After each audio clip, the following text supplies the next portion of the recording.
გამარჯობა, ეს ჰეშთეგია სოციალური მედია პროექტის საზოგადოებრივი მოუწყობლის საჭირის ტელევიზიის ეთერში. დღეს გადაცემის წამყვანები ვიქნებით ჩვენ, მაგდა მარუაშვილი და მარიამ ტაკიძე.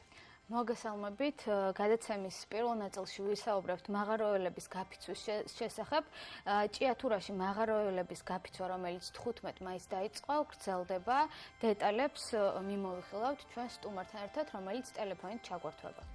გუშინ მესტიაში დასრულდა სამოქალაქო აქტივისტის გიგა მაქარაშვილის დამოუკიდებლობის მარში, რომელიც გიგამ რუსული ოკუპაციის წინააღმდეგ 9 აპრილს გორიდან დაიწყო, როგორი იყო ამ მსვლელობის ბოლო დღე, ამას ჩვენი ვიდეოდან შეიტყობთ. 23-დან 26 მაისის ჩათვლით ევროკავშირის წევრ 28 ქვეყანაში ევროპარლამენტის არჩევნები გაიმართა. დეტალებს ჩვენ პოლიტოლოგ ლევან ლორთქიფენძესთან ერთად მიმოვიხილავთ. ამ თემების და ამ ჰეშტეგების შესახებ შეგიძლიათ მოგწეროთ თქვენი კომენტარები ჩვენს Facebook გვერდზე, ჩვენ კი ვიწყებთ საუბარს პირველი თემის შესახებ, რომელიც ეხება ჭიათურაში მაღაროელთა გაფიცვას. ჭიათურაში მაღაროელების გაფიცვა, როგორც ვიცი, დაიწყო 15 მაისს და ის დღემდე გრძელდება. მაღაროელების მთავარი მოთხოვნა არის ხელფასების ზრდა, სამუშაო პირობების გაუმჯობესება და მანი დატვირთული საბარგო მანქანების გადაადგილების საგრძელვა ქალაქში. ამ დღეების განმავლობაში სამა მაღაროელებმა მიმართა ასევე პროტესტის უკიდურეს ფორმას და მათ პირი ამოიკერეს, ხოლო დანარჩენი მაღაროელები დღემდე აკრძალებენ შიმშილს.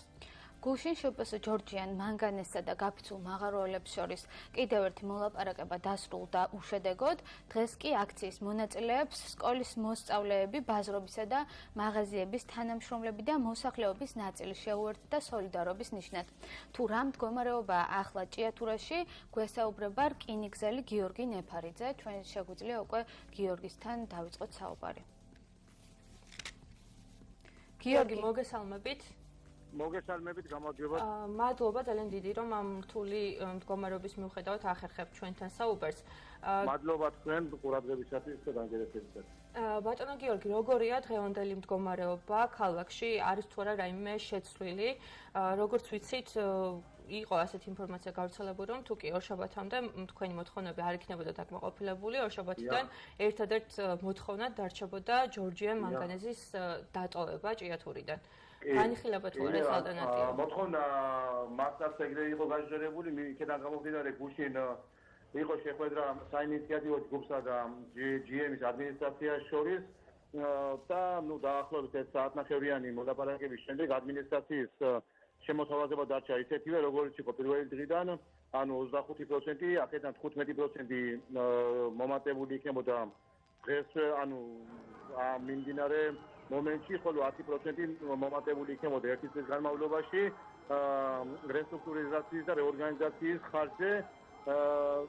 რაზედაც საინიციატივო ჯგუფმა უარი განაცხადა და მოითხოვა პირდაპირ 30%-იანი მატება, როგორც მოგეხსენებათ, იცით, რომ მატება თავიდან მოთხოვნილი იყო 50%, ხოლო შემდეგ წავიდნენ გარკვეულ დათმობაზე და 30% მოითხოვეს. ეს იყო მოთხოვნა და გაჟღერდა ასევე მოთხოვნა თუ დღეის მდგომარეობით არ დაკმაყოფილებოდა, ითხოვდით ადმინისტრაციის გადადგომას.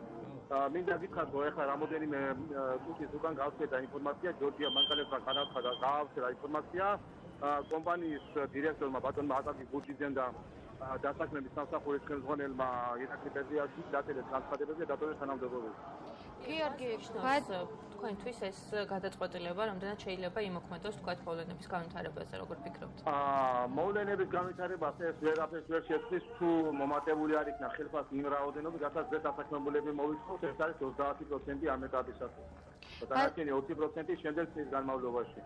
მდგომარეობა გადაღებული არის ეს მაქსიმუმს მიაღწია გაფიცულთა რაოდენობამ, დაკეტილი არის ქალაქში სავაჭრო ობიექტები, დილიდან გარჩევებულია ასევე სასწავლო დაწესებულებები, მოსწავლეები სრულ მზადყოფნას აცხადებენ და მაღაროელების გვერდში დგანან მთელი დღის განმავლობაში და მინდა ვითხრათ, რომ მოსწავლეების ამ გამოჩენამ და მათმა აქტიურობამ მე ვთვლი, რომ გაფიცულებს და მოშიმშილეებს სულ დაავიწყა ის 11 დღის უკამდელი 11 დღის ნაშიმშილარი და ახალი ბატონო გიორგი, ჯანმრთელობის მდგომარეობა როგორია? თქვენც აღნიშნეთ, რომ ამ დღეების განმავლობაში გაფიცულების ნაწილი შიმშილობს, ნაწილმა კი გაფიცვის უკიდურეს ფორმას მიმართა.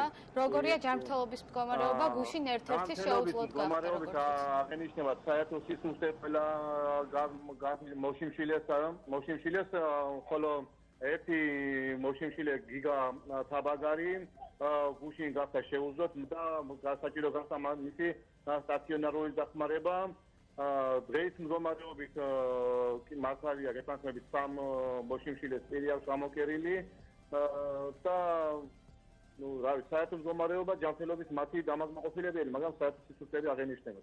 ბატონო გიორგი, როგორ ფიქრობთ, რატომ ვერ მოხერხდა მთელი ამ დროის განმავლობაში შეთანხმების მიღწევა 15 მაისის შემდეგ საპროტესტო აქციები მიმდინარეობს? ჩვენ მოვისმინეთ ქვეყნის პრეზიდენტის განცხადება ამ ფაქტთან დაკავშირებით, ჩართული არასამთავრობო სექტორი, საზოგადოების ძალიან დიდი მხარდაჭერაა თქვენ მიმართ, მაგრამ შეთანხმების მიღწევა მაინც ვერ ხერხდება, რა შეიძლება იყოს ამის მიზეზი?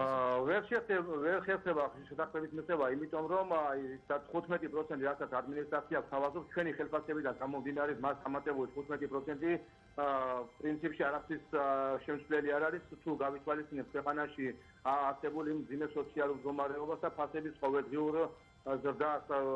ანუ ჩვენი მოთხოვნა იყო 50% და ჩამოვედით 30%-ზე, რამაც შეიძლება ამ ეტაპისათვის დააკმაყოფილოს გაფიცულთა და მოშიმშილეთა საერთო მოთხოვნები და ადმინისტრაცია კატეგორიულად არ მოდის ამ დათმობაზე და არ იმართება და ამიტომ რახან გავდედეთ და გამოვედით და ხმა ავიმაღლეთ ჩვენს ის დღეს მდგომარეობისა მეტის ანუ დათმობაზე წასვლა ჩვენისგან მეტი აღარ შეიძლება 20% ისე დავწევთ.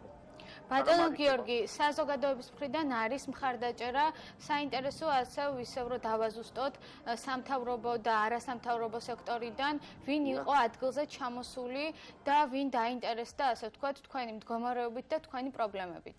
სამთავრობო წრეებიდან მოგეხსენებათ იყო ჩამოსული ბატონი ირაკლი ღარიბაშვილი, ბატონი ირაკლი კობახიძე, კახი კალაძე, ჩამოსული იყო ასევე დავით სერგიენკო და მას თავის წარმომადგენლები ყავდა გამოგზავნილი.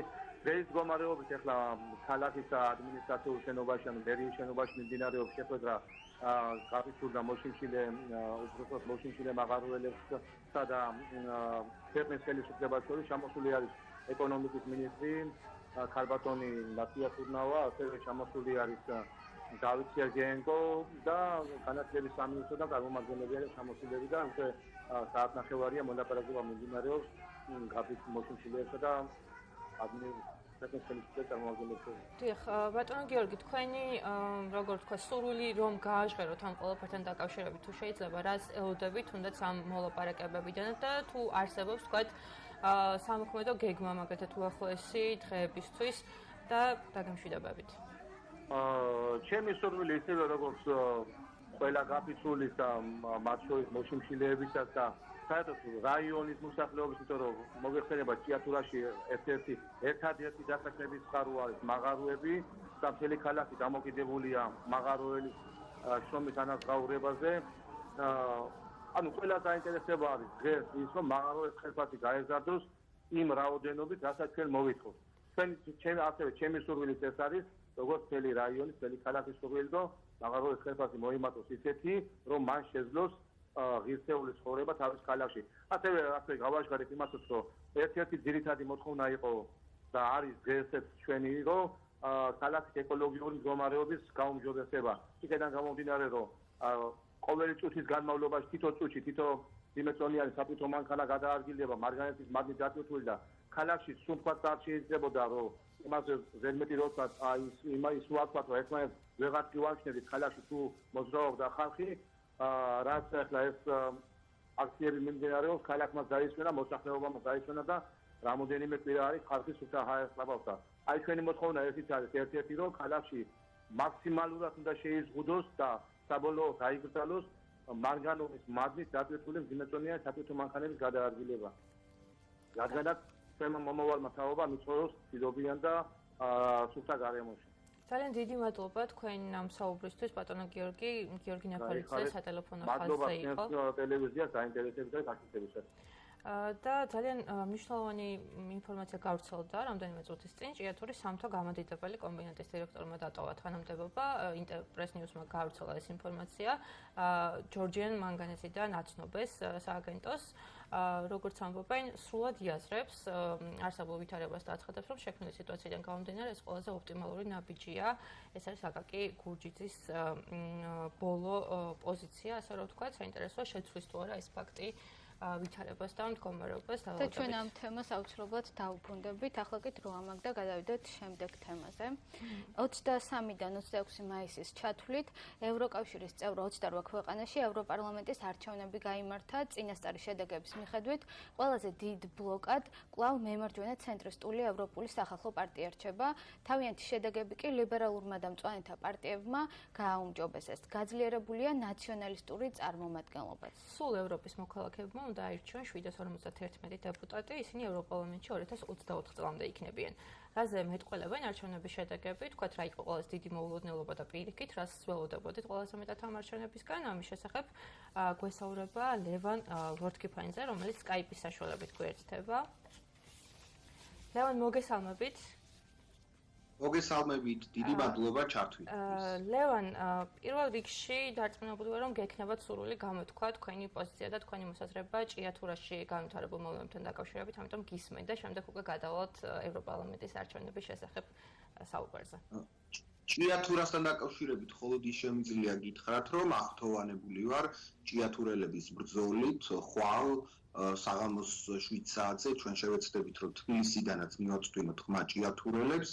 ძალიან კარგია, რომ მაღალი რანგის მენეჯერებმა აიღეს პასუხისმგებლობა თავის თავზე და გადაწყვეტენ, მაგრამ ეს არ არის საკმარისი. ჭიათურელებს აქვთ ძალიან მნიშვნელოვანი მოთხოვნები, რომელიც უკავშირდება შრომის უსაფრთხოებას, ვახტური წესით შრომის შესაბამის განაზღაურებას, ეკოლოგიური მდგომარეობის გაუმჯობესებას და ამას ერთი ადამიანის გადადგომა არ ეყოფა. ვნახოთ, როგორ წარიმართება მოლაპარაკებები ადგილობრივ მუშებთან.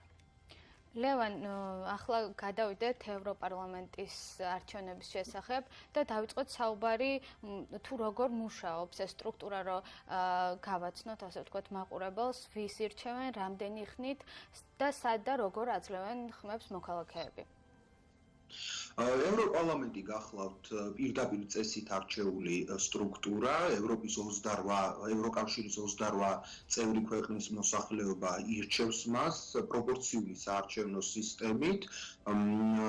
ისინი ირჩევენ ევროპარლამენტს 5 წლის ვადით და უამრავი მნიშვნელოვანი ფუნქცია აქვს ამ სტრუქტურას. ევროკავშირის შიგნით იგი გახლავთ თანაკანონმდებელი ორგანო ევროკავშირის სხვა სტრუქტურებთან ერთად, ამავდროულად, რაც ყველაზე მნიშვნელოვანია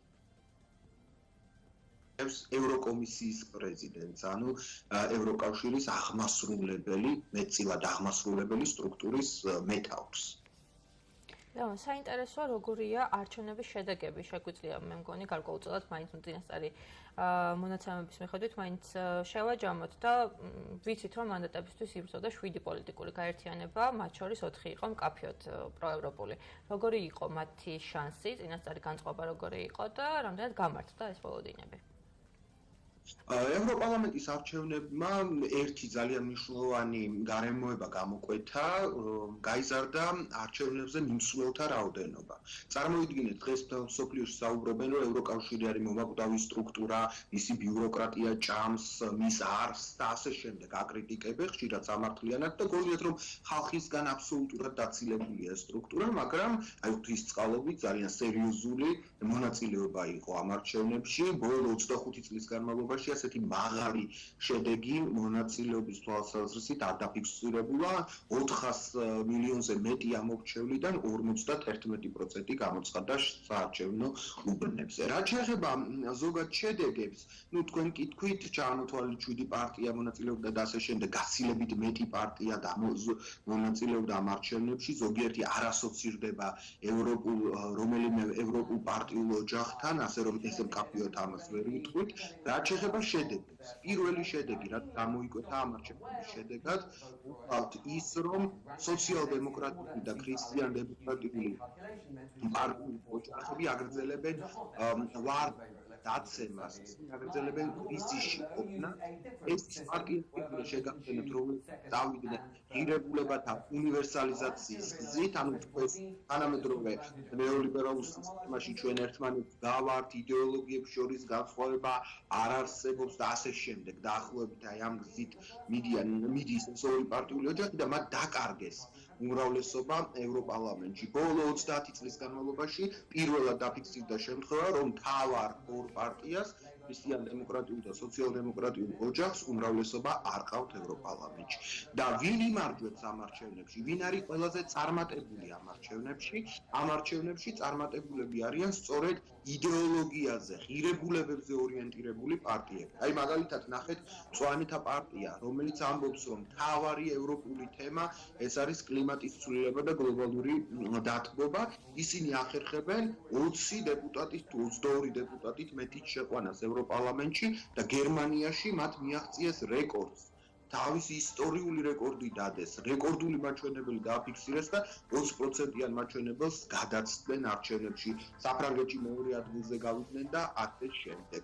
ლევან, რომ მივყვეთ აი თითოეული ქვეყნის მაგალითს და დავიწყოთ ტერეზა მეისსა და ბრექსიტის გავლენის შესახებ საუბარი, იმის გამო, რომ ევროკავშირის დატოვება დაწესებულ ვადაში ვერ მოახერხა, დიდ ბრიტანეთმა არჩევნებში მონაწილეობა მიიღო. და ბრიტანეთში ჩატარებული არჩევნებში გამარჯვება ნაიჯელ ფარაჯის მიერ შექმნილმა ახალმა ბრექსიტის პარტიამ მოიპოვა. ზოგადად რომ ვისაუბროთ, მანამდე ამ მოვლენებამდე, ასე ვთქვათ, გადადგა ტერეზა მეი. იყო თუ არა მოსალოდნელი ეს ფაქტი და რეალური არის თუ არა საუბარი იმის შესახებ, რომ რუსეთის ჩარევა არსებობს აი ამ მიმდინარე პროცესებში.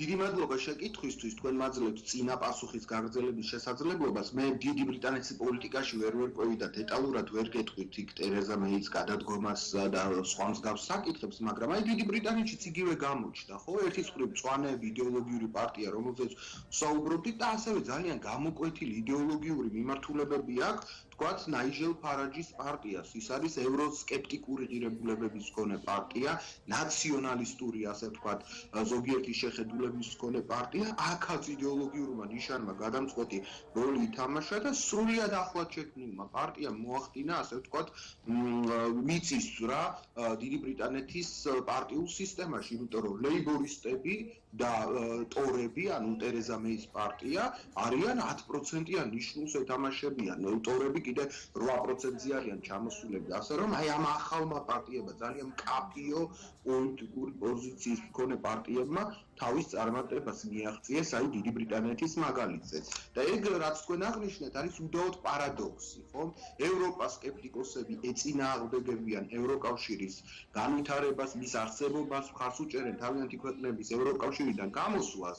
მაგრამ მათი მთავარი ტრიბუნა არის ევროპარლამენტი ხოლმე, იმიტომ რომ ისინი ეროვნულ პარლამენტებში ვერ ხვდებიან, თემთა პალატაში ვერ ხვდებიან და თავიანთ მთავარ ტრიბუნად იყენებენ ხოლმე ევროპარლამენტს და ნაიჯელ ფარაჯი შეიძლება ახალი პარტიით გამოდის არჩევნებში, მაგრამ ის ახალი სახე არ არის, რამდენიმე 10 წლეულია იგი დიდი ბრიტანეთის დამოუკიდებელი პარტიის სახით, დამოუკიდებლობის პარტიის სახით ევროპარლამენტში პოზიციონირებს. და აი კიდევ ერთი იდეოლოგიური გამარჯვებული აი ამ არჩევნებში გახლავთ ლიბერალები, რომლებმაც თქვათ ალიანსი შექმნეს პრეზიდენტ მაკრონის პარტიასთან, ფრანგებთან ერთად და დღეს ლიბერალურმა პარტიამაც უდიდესი, ასე ვთქვათ, შედეგები აჩვენა და 100-ზე მეტი წარმომადგენელი ეყოლებათ ევროპარლამენტში. ასე რომ მარინ ლე პენის პარტიამ, რომელმაც გაუსწრო მაკრონის პარტიას ამომრჩეველთა ახმების რაოდენობით, მოიპოვა როგორც ვიცით უპირატესობა. საინტერესოა რა იყო თქვათ მაკრონის ეს მთავარი შესწავლები, რომელმაც გამოიწვიეს მსგავსი შედეგი და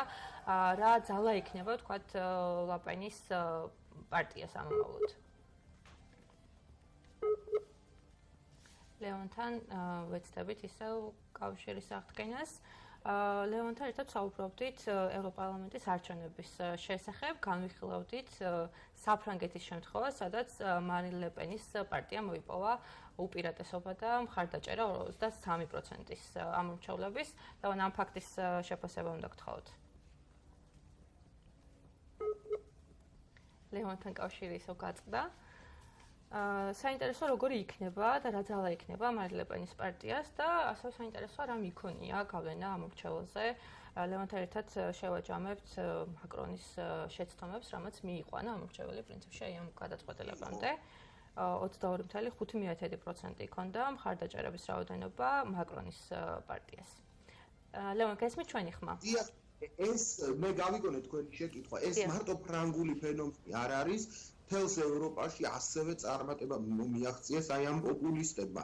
მარტო საფრანგეთში არა, თქვენ რომ ნახოთ ბელგიის შედეგები, ეს იყო ძალიან ასე შემაშფოთებელი შედეგები, იმიტომ ბელგიის არჩევნებში ორივე პირველი და მეორე ადგილები ევროსკეპტიკურმა და ნაციონალისტურმა ძალებმა დაიკავეს. უნგრეთში, პოლონეთში ესეთი შედეგებია ნაჩვენები, დიდი ბრიტანეთის მაგალითი ვახსენეთ და ეს არის საერთოდ თქვათ საერთო ევროპული ფენომენი, იმიტომ რომ ევროპაში არიან ადამიანები, ჯგუფები, რომლებიც ასე ვთქვათ ევროკავშირის რეგულაციებს, ევროკავშირის წესრიგს ეწინააღმდეგებიან და სურთ უკან ერის სახელმწიფოებისგან დაბრუნება და აი ამ ეკონომიკური კრიზისის, მიგრანტთა კრიზისის ფონზე ისინი ახერხებენ დამატებითი ამორჩევლების მოზიდვას. და ნუ ეს უკვე წლები აგრძელდება და მარი ლე პენი ფაქტობრივად უკვე კლასიკური მოთამაშეა ველზე, როგორც წესი ტრადიციულად ის ევროპარლამენტის არჩევნებზე სერიოზული შედეგებით გამოდის ხო.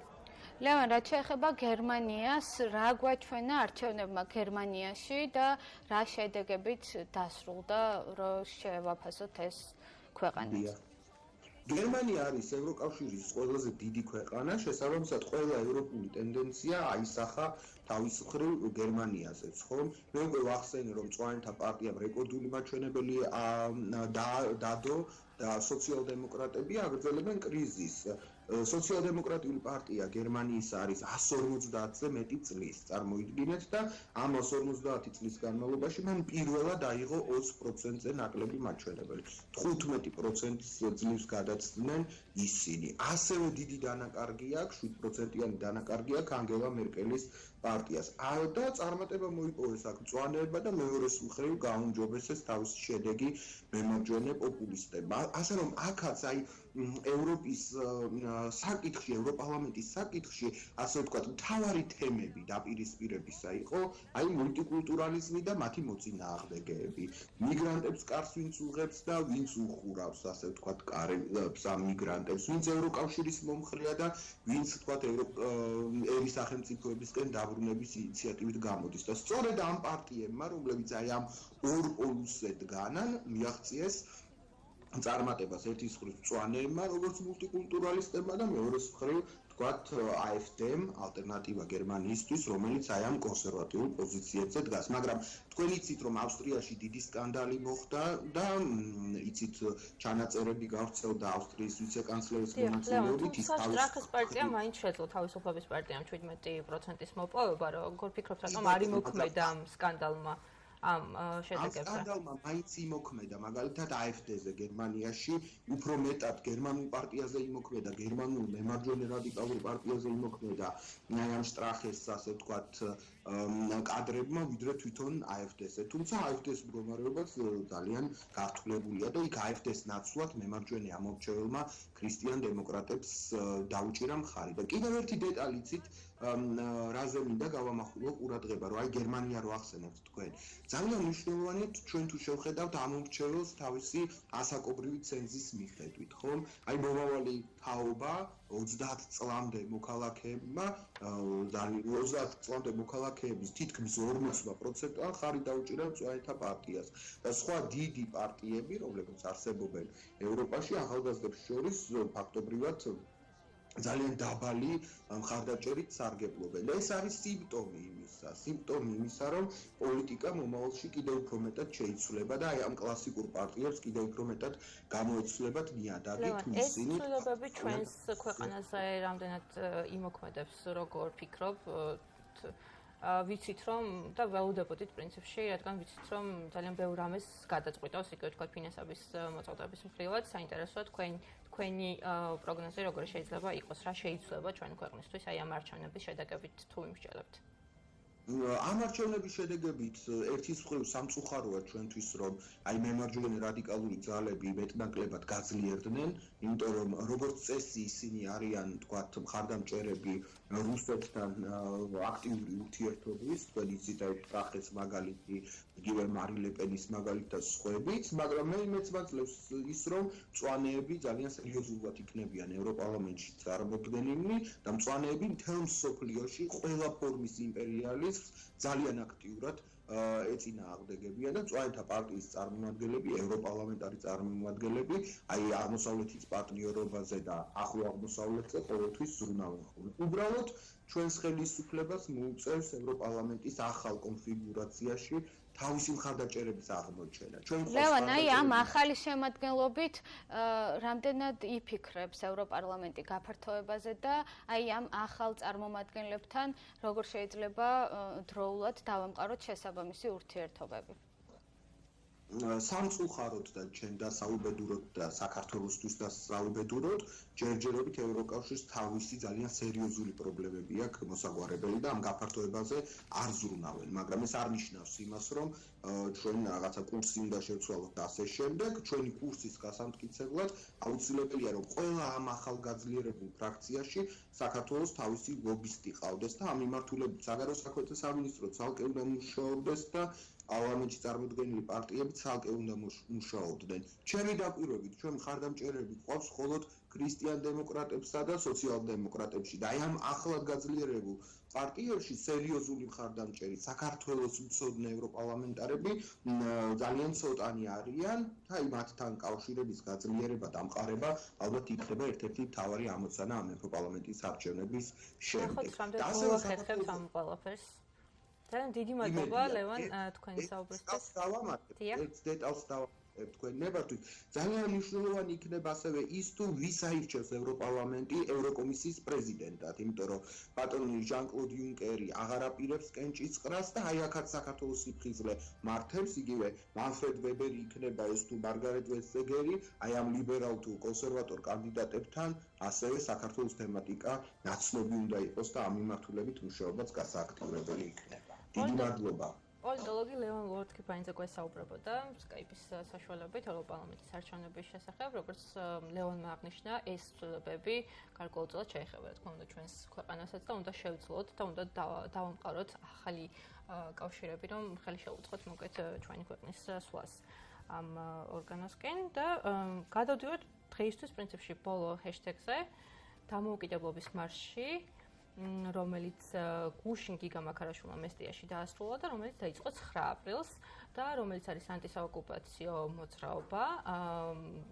მთელი ამ ხნის განმავლობაში მთელი საქართველო ადევნებდა მე მგონი თვალს გიგას მსვლელობას, მათ შორის ჩვენს. გუშინ ეს მარში დაასრულდა მესტიაში, სადაც მალხაზ რეხულაშვილი იმყოფებოდა და მალხაზმა მოგვიბზადა ვიდეო იმ შესახებ თუ როგორი იყო მოკეთ აი ამ მსვლელობის ბოლო დღე.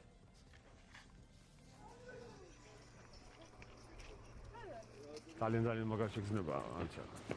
ესეთი ამაყი არ ყოფილა ალბათ არასოდეს ეგეთი. არა ჩემი თავით, არამედ იმ დიდი არმიით, რომელიც ამ მსვლელობის დროს გავიცანე. წინა მსვლელობაზეც კარგი იყო ჩართულობა, მაგრამ ეს ბევრად უფრო მასშტაბური გამოდგა და შესაბამისად ძალიან ბევრი ადამიანი გავიცანე, ვისაც ზუსტად ისე სტკივა საქართველოს ოკუპაციის პრობლემა ზუსტად ისე სტკივა აფხაზეთი და სამოჩაბლო, როგორც მე და შენ. ამიტომ რაღაცა განსაკუთრებული ოპტიმიზმის საფუძველი მაქვს და ესე იმედიანად არასოდეს ყოფილა რა.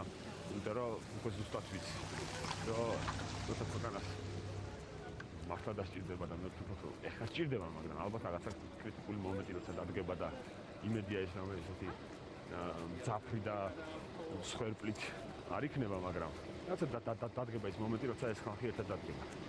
ერთ უშტად. დაბადების დღეს ულოცავ ჩვენს ქვეყანას და ვუსურვებ, რომ არ გაჩერდეს. ჩემს სლოგანს გავყვები და სანამ ერთი ადამიანი მაინც იმდის გზაზე ქართული დროშით, მანამდე არც ერთი ბრძოლა არ არის წაგებული და მე პირიქით გონია, რომ დღეს მე ჩვენ ყველამ ერთად ერთი პატარა ბრძოლა მოვიგეთ. საქართველოს ვუსურვებ, არ გაჩერდეს არასოდეს. არ გაჩერდეს საქართველო.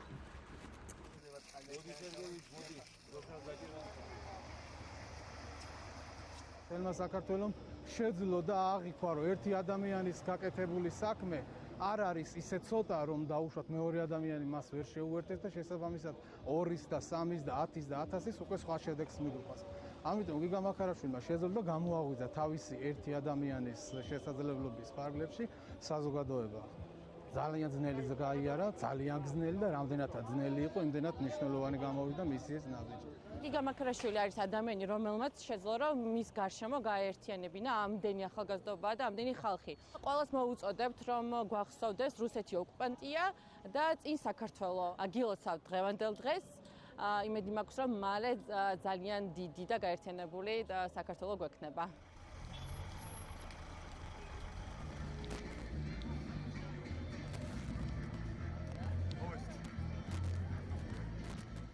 აი მეორე მარში დასრულდა რიგით, რომელიც ერთის მხრივ 4-ჯერ დიდი იყო.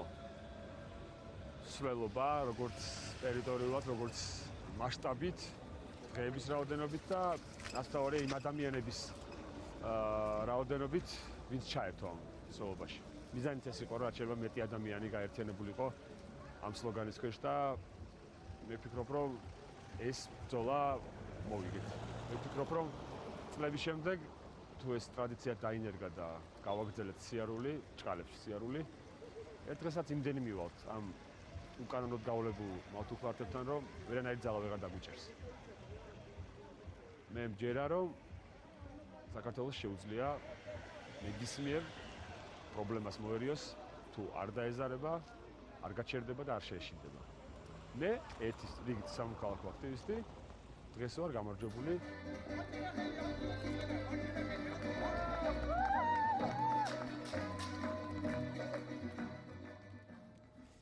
გიგა შემართებას თუ მივყავით, შეიძლება არც გაჩერდეს, იმიტომ რომ ეს მისი რიგით მეორე მსვლელობა იყო, შეიძლება ცოტა ხანი დაისვენოს და შემდეგ ისევ გააგრძელოს ბრძოლა ოკუპაციის წინააღმდეგ. და მისი მთავარი მოწოდება იყო არ გაჩერდეს საქართველო. ეს ვიდეო მოგვიმზადა ჩვენმა ჟურნალისტმა მალხაზ რეხვიაშვილმა და შემდეგი ვრცელი სიუჟეტიც მოგვიმზადა ჩვენმა გადამღებმა ჯგუფმა, შემოქმედებითმა ჯგუფმა. ეს ვიდეო კი შეეხება ჭიათურას და ჭიათურაში არსებულ მდგომარეობას. ფილმში საუბარია არამხოლოდ იმ ეკოლოგიურ პრობლემებზე, რაზეც დღეს ჩვენმა რესპონდენტმა ისაუბრა გიორგიმ. ის ასევე შეეხება იმ სივრცეების არარსებობას, რაც ახალგაზრდებს უნდათ, რომ იყოს, არსებობდეს. ჩვენ დაგიტოვებთ ამ ვრცელ სიუჟეტს შავი თოვლის ქალაქი და დაგემშვიდობებით ხვალამდე. ხვალ დავბრუნდებით უკვე ახალი თემები და ახალი ჰეშტეგებით დროებით.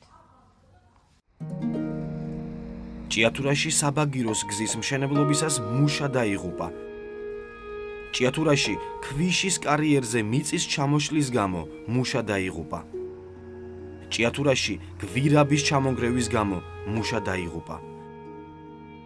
ჭიათურაში მუშა დაიღუპა. მუშა ჭიათურაში დაიღუპა. ეს არც სავარჯიშოა და არც ენის გასატეხი. ეს შავი ოქროს სახელით ცნობილი ქალაქის აწმყოა. აწმყო, სადაც თითქმის ყველა ოჯახში თითო დასაქმებულის ნაცვლად თითო დაღუპულია. აწმყო, რომელიც შავი ოქროს ქალაქიდან შავი თოვლის ქალაქად გარდაიქმნა. ხედავთ ეს ყველა აზგავს, ხო? შავი მდინარეა. ამასენად პირდაპირ ერთაში მივიღეთ მონაწილეობა და ერთ-ერთი ჭიათურის სტუდენტური კავშირის წევრო თქვა თეონა გაბანაძე, რომ თემ სოფლიოში თეთრი თოვლი მოდის, ჭიათურაში მოდის მარტო შავი თოვლი. ესე იგი მდინარე თოვლის კი შავია. ჰაერი ხო არის და არის გაშავებული და დაბინძურებული მარგანეზე წვერიდან. წვიმა არის, აი ტალახში მოძრავთ ქალაქის ცენტრალურ ქუჩაში, მდინარე რას გავს, მზე გამოვა და მტვერი გვახჩობს, შესაბამისად ამას უნდა ეშველოს. სხვანაირად მაშინ ამ ქალაქში აღარ ცხოვრებასა გაზრი და საერთოდ ჩვენ ელემენტარულად ჩვენ მოქალაქეობას აღარ აქვს. ჩვენ თუ არ შევცვალეთ ის უარყოფითი ფონი, რაც ამ ქალაქის ტრიალი, მაშინ რაღა აზრი აქვს საერთოდ ამ ქვეყანაზე ცხოვრება. ჭიათურაში სულ 9 მაღარო ფუნქციონირებს, ანუ 9 ისეთი ადგილია, რომლის შესახებაც გადაჭრით ვერც სასიკეთო სიტყვირამეს და ვერც საყვედურს გამოთქვამ. ეს არც არჩევანია და არც სურვილი. ეს უალტერნატივო ქალაქში ყოფნის შესაძლებლობაა. სამუშაო პირობებია მძიმე, არ არის ხელშეწყობა იარაღების კუთხით, ძირითადად შემოდიოდა და ეხლაც ესეა ჩინური პროდუქცია, სატვირთი მანქანები და სხვა იარაღები, რომლებიც ფაქტიურად ჩქარე გამოდიოდა მწყობრიდან და შემდეგ მათი ჩანაცვლება ახლით აღარ ხდებოდა და ფაქტიურად ისე უკлау ხელით უწევდათ მაღაროველებს მუშაობა. ასევე არ არის აქ საბურღი მანქანები მაღაროელმა მაღაროში რომ დაბურღოს უწევს კილომეტრობით და რაღაც შორი მანძილებით ამ საბურღი, რომელიც დაახლოებით 130 კილოა, გადაადგილება მიწის ქვეშ და შემდეგ თავის სამუშაოს შესრულება და ასე მძიმე სამუშაოა. თვითონ ვაგონებიც, და სადაც მარგანეცი იტვირთება, ის ვაგონებიც ისეთი სიმაღლეზეა ხოლმე ასატანი, რომ იქაც აი ხშირ შემთხვევებში ის დანადგარები, რომლებმაც ის ვაგონები უნდა აწიოს, მწყობრიდან გამოდის, ან ტროსი უწყდება, ან ჯალაბარია თვითონ გაფუჭებული და იძულებულები არიან ხელით აიტანონ და ანუ მძიმე შრომა უწევთ რა მაღაროელებს. საშუალოდ ჩვენი დათვლებით რო გადავიყვანოთ ეს ჩვენი დათვლებით დაახლოებით 600 ლარია საშუალო ხელფასი. მაგრამ კომპანია აცხადებს ყოველთვის რომ საშუალო ხელფასია 900 ლარი. ეს იქიდან გამოყავთ რომ მაღალი ტოპ მენეჯმენტის ახლა ისინი ითვლიან არა მუშების ხელფასს, არ მთლიანად კომპანიაში დასაქმებულების და მთლიანი დასაქმებულების ხელფასი ახლა ტოპ მენეჯმენტის იმხელა მაღალი ხელფასები აქვს, თავისთავად საშუალო გამოვა უფრო მეტი. ჭიათურის რელიეფი რთულია, მაგრამ საბაგიროების მოსაწყობად კარგი მიზეზი ნამდვილად გამოდგა.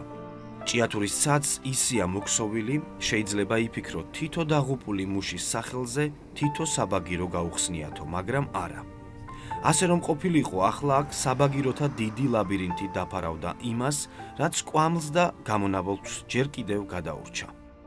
ამ საბაგიროზე ახლა ეს აღშენებულია 1966 წელში შედარებით და ის უფრო ძველი არის მეორე საბაგირო 53 წლიდან არის გაშვებული. ყველაზე მეტი ძველია იქით მხარე 25-ის მხარე. საერთოდ ახლა არაფერი შემთხვევა ისეთი უბედური შემთხვევა აქ არ მახსოვს მე ჩემ მუშაობაში. ადრეც არ იყო თუ არა, გავიგებდი მაინც. ფაქტობრივად ახლა მოდიან ტურისტები, ახლა სითბო ყველას უხარია საერთოდ და გულღიათ რო ადამიანის შეხვდები საერთოდ ეს უხარიათ. თავისთავად აინტერესებთ მდებარეობა, რა მაღაროც აინტერესებთ, მაგრამ იქ ესეთი სიტუაცია რომ ვერ გადავია.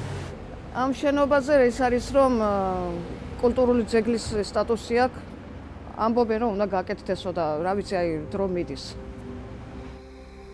ჭიათურა ორი ერთმანეთისგან განსხვავებული მტვრისა და სანახაობის შერწყმის ადგილია. პირველი ცაში გაფრქვეულ გამონაბოლქვს, ხოლო მეორე სცენას უკავშირდება. ჭიათურის თეატრს წელს 125 წელი შეუსრულდა. შესაბამისად რთულია გაარკვიო, რომელი მტვერი უფრო მასშტაბურია, ქალაქის თუ სცენის. მთელი ამ ხნის მანძილზე თეატრმა ძალიან ღირსეულად განვლო თავისი შემოქმედებითი ცხოვრება და მიუხედავად არაერთი სირთულისა არასოდეს ფარდა არ დაუშვია. მთავარი გამოწვევა, რომელიც საერთოდ დღეს ასე მგონია თეატრებს, განსაკუთრებით პატარა ქალაქების თეატრებს უდგას, ეს გახლავთ ძალიან მძიმე მიგრაციული ფონი და ის, რომ მასიურად იცლება ჩვენი ქალაქები და სოფლები მოსახლეობისაგან. კატასტროფული სახე მიიღო ამ პროცესმა და თუ ჩვენ მოსახლეობა ჩვენი ტრადიციული მაყურებელი ადგილზე არ გავაჩერეთ, ასე ვთქვათ, ჩვენ ძალიან გაგვიჭირდება ამ თვალსაზრისით. საერთოდ სახელმწიფოს გავიჭირდება, იმიტომ რომ ძალიან ღრმად და მჯერა დარწმუნებული ვარ, რომ საქართველოში თეატრების და საერთოდ ხელოვნების ჯეროვანი განვითარება, სწორი მიმართულებით განვითარება სახელმწიფოს მშენებლობის ქვაკუთხედიცაა. ისეთი ქალაქია თვითონ თეატრალური ქალაქი, იმდენი იმპულსები მოდის მაყურებლისგან, რომ შედარებით მიადვილდება მუშაობათან, დასი, არაჩვეულებრივი დასია. ქალაქიდან 90-იანი წლების მერე გადინება მოხდა, ეხაც ეს მიგრაციის პროცესი გრძელდება და მაყურებელი ნაკლები რაოდენობითაა და ამიტომ გვიწევს რაც შეიძლება დაჩქარებული ტემპით ახალი პრემიერების გამოშვება რა. თეატრს საიუბილეო სეზონია და თვითონაც ხედავთ ალბათ ახლა ბავშვების ინტერესი უფრო მეტია და ამიტომ ვცდილობთ რომ მეტი საბავშვო სპექტაკლი იყოს, იმიტომ რომ ჭიათურაში ეს ერთადერთი ადგილია, სადაც კულტურული ის შიმშილი შეიძლება შეივსოს ადამიანმა.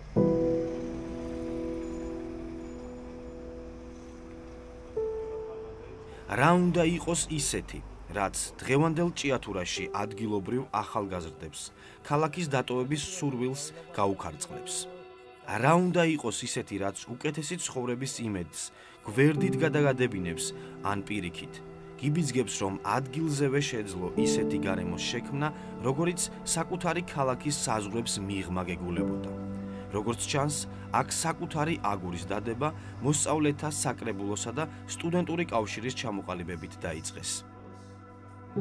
მეც ახალგაზრდა თაობას მევეკუთვნები და საკმაოდ განვიცდი ამ პრობლემებს, რომ თქვათ ფაქტობრივად ჭიათურაში არ არის ახალგაზრდებისთვის გასართობი ადგილი, ისეთი ადგილი, სადაც ისინი ერთ საღამოს მაინც გაატარებენ მშვენივრად, არ არის კინოთეატრი, არ არის პარკი, არ არის მოწესრიგებული არც ერთი ადგილი. ბევრი ესეთ განაცხადი შევიდა მერიაში, იყო მცდელობა ამ ყველაფრის მოწესრიგების, თუმცა საბოლოოდ არაფერი გამოვიდა. ჭიათურის მოსწავლეთა საკრებულოს საკმაოდ ხანგრძლივი ისტორია აქვს და ძირითადად მოიცვა ჭიათურის მოსწავლეთა საკრებულოსმა სხვადასხვა სკოლები, სწორედ იმის გამო, რომ მოსწავლეები ამთავრებდნენ შემდეგში უკვე სკოლას, აგრძელებდნენ სწავლას და უწევდათ ქალაქის დატოვება, შემდეგში უკვე გადადიოდნენ ისინი თბილისში და ხანგრძლივი ეტაპების გამო ხშირად ვიწევდა ხოლმე ჩვენი ქალაქის დატოვება. სწორედ ამ მიზეზის გამო გადავწყვეტეთ, რომ შეგვექმნა ჭიათურის სტუდენტური კავშირი, რომელიც მოიცავდა ჭიათურის სტუდენტებს. ეს სტუდენტები ძირითადად გაერთიანებული ვიყავით იმისათვის, რომ არ დაგვეკარგა კავშირი ჩვენს ქალაქთან და მუდმივად ჩართულიყავით იმ პროექტებში, რომელსაც მოსწავლეთა საკრებულო ატარებდა. მოსწავლეთა საკრებულოს არსებობის მთავარი მიზანი რა არის? ალბათ ყოველთვის ნათელი არის ჭიათურა და ჩვენი სიყვარული ჩვენი ქალაქისადმი. სწორედ აქედან მოსწავლეთა საკრებულოდან სწავლობთ ჩვენ ჭიათურისა და ჩვენი სამშობლოს სიყვარულს და ყველანაირად ვცდილობთ, რომ მცირედი წვლილი მაინც შევიტანოთ ჩვენი ქალაქის განვითარებაში. ჩვენ ვართ ის თაობა, რომლებიც განათლებისკენ ვისწრაფვით და სწორედ ამ კუთხით გვინდა რომ განმოვითაროთ ჩვენი ქალაქი და შემდგომში ჩვენი ქვეყანაც. ასე მნიშვნელოვანი არის ესე იგი ჩვენი პარტნიორობა პარლამენტის გარემოსაზრდით კომიტეტთან, კერძოდ კი ბატონ კახავა კუჭავას კომიტეტთან, სადაც ჩვენ თანამშრომლობთ და სხვადასხვა აქტივობებს გეგმავთ და ასევე ჩვენთვის თავარი მიზანია რომ ადგილობრივ თვითმმართველობასთან და სწორედ ამ პარტნიორ ორგანიზაციებთან და პროექტებთან ერთად ჭიათურაში მოვახდინოთ ნიადაგების რეკულტივაცია, ასევე წყლის, ჰაერის და მიწის დაბინძურების პრევენცია და ასევე მოსახლეობაში გავზარდოთ ცნობიერების დონე იმ თემებთან დაკავშირებით, თუ რა არის ჩვენი ხვალინდელი დღე და რა იქნება ჩვენი მთავარი პრობლემა. ჩვენ ხშირად ჭიათურის საკრებულოს მოსწავლეთა სახელით ვსტუმრობთ მე-12 საჯარო სკოლას, სადაც იმყოფებიან შუშუმუ პირები. ასევე ჩვენ მყავს ერთი შუშუმუ პირის სოფელ რგანში, ბატონი გურგენი, რომელიც 86 წლისაა და ყოველ ახალ წელს 1 იანვარს ჭიათურის მოსწავლეთა საკრებულოს სახელით მასთან ნაოდი ვართ. ძალიან დიდი პოზიტივით, სიხარულით. მისთვის ეს ძალიან დიდი სიხარულია. შარშან კვლევაც ვაწარმოე, თუ რამდენად მავნეზე გავნენასახდნენ და მანგანუმის არასწორი წესით მოპოვება მოსახლეობის ჯანმრთელობას და საკმაოდ სავალალო შედეგამდე მივედი. ორი სოფელი შევადარე, სადაც ხდებოდა მოპოვება და სადაც არ ხდებოდა და აღმოჩნდა, რომ თითქმის ყველა ოჯახში იყო ერთი ადამიანი, რომელიც ინსულტით ან სხვა რაიმე სისხლძარღვთა დაავადებით იყო დაავადებული. ახალგაზრდების ამგვარი საქმიანობა მომავლის პროექტია. რა თქმა უნდა, ჭიათურის დღევანდელობაზე ის საკუთარ გავლენას აწმყოშიც იქონიებს, თუმცა ქუჩის მცირე გამოკითხვაშიც კი ჩანს, რა კეთდებოდა, რა კეთდება და რისი გაკეთების მოლოდინი აქვთ ადგილობრივებს აქ და ახლა. რა გახსენდებათ ისეთი მნიშვნელოვანი, რაც გაკეთდა?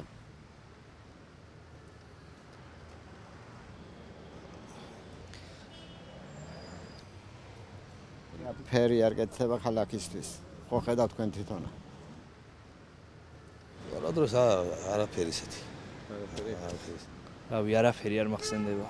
არაფერი. ახლა რაც კეთება, წყალი, ეგ არის მეტი არაფერი არ არის. წყალი რამოდენიმე თვეში გადაწყდება, დამთავრდება. კეთდება ახლა ქალაქში კეთდება ისეთი ისი, რაც არის გათვალისწინებული პროგრამებით, იმითი. ზოგი მშენებლობა, პატარ-პატარა რაღაცეები, კეთილმოწყობა, სტადიონები, ასეთი რაღაცეები. რა გაწუხებთ პირველ რიგში ყველაზე მთავარი პრობლემა რა არის ქალაქში?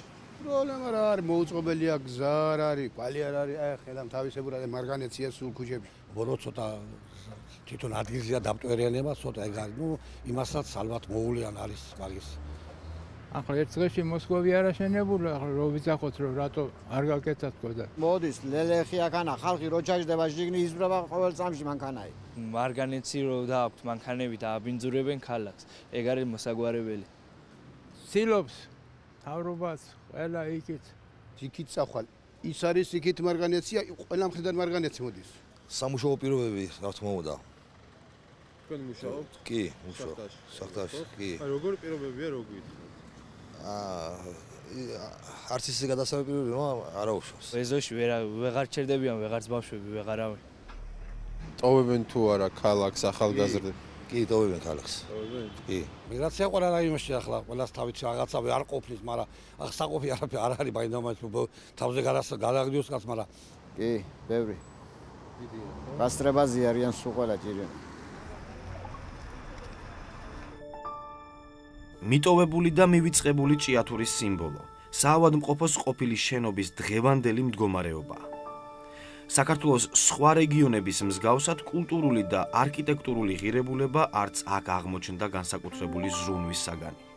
უფრო მეტიც, ნანგრევები, რომლებიც შენობისგან დარჩა, ერთდროულად ინახავს და თან მარხავს ისტორიის გამორჩეულ მომენტებს.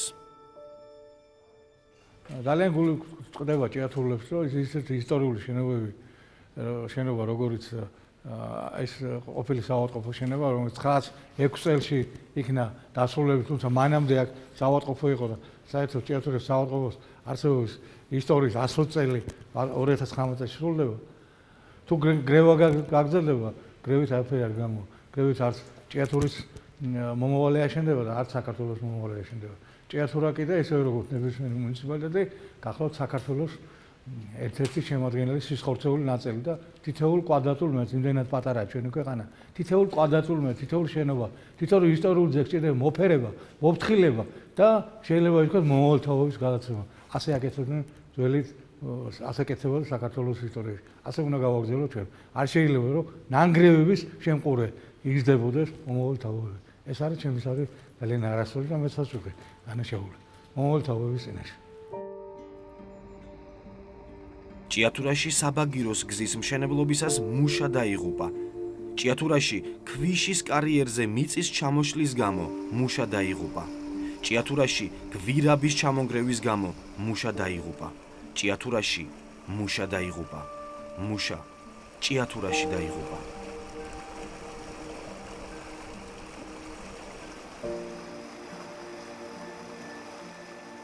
ეს არ იყო ამბავი ჭიათურის ტრაგედიის შესახებ. ეს არც დაღუპული მუშების შესახებ ამბავი ყოფილა. ეს იმ ტრაგედიის ამბავია, რომელიც აქ აწმყოა და რომელმაც შავი ოქროს ქალაქი, შავი თოვლის ქალაქად აქცია.